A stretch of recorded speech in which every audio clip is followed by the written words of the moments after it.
All right, well, we just finished up Halloween. Now it's time for Thanksgiving. And of course, pumpkin is in season right now. So why not make a pecan crusted pumpkin cobbler for dessert tonight? We have a very easy recipe for you. Bitz from Grasshaven Outdoor is here to show us just how to make this Daybreak delight. Good morning. Good morning, Kim. Okay, so we just have a few ingredients Just a few ingredients because we want it to be, again, easy and get it ready for Thanksgiving. And you know, if it's like my family, like your family, they can't decide between pumpkin pie and pecan pie, and sometimes they want cobblers. So we got kind of the best of all the worlds.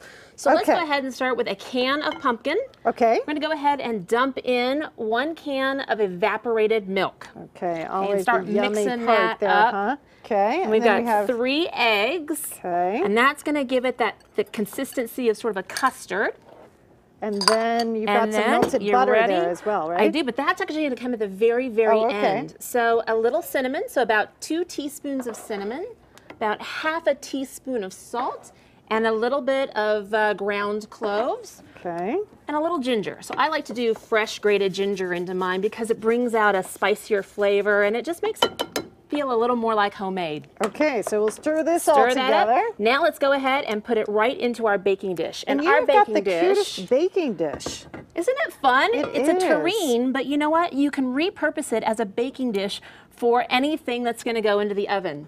All right, now that we got that in there, super easy. A box of white cake mix.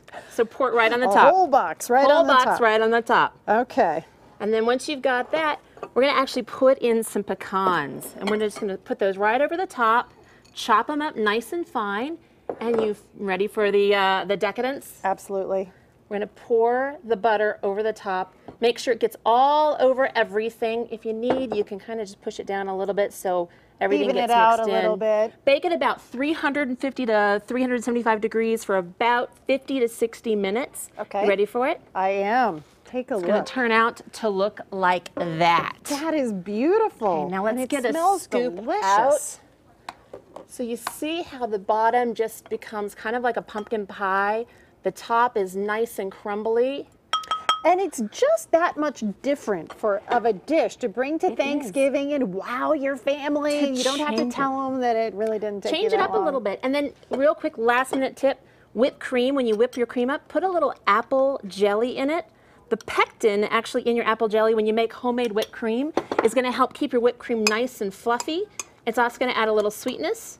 When you get it all mixed up ready, put it right on top. Wow, serve it up to your guests. Great. Great little bowls that look like pumpkins.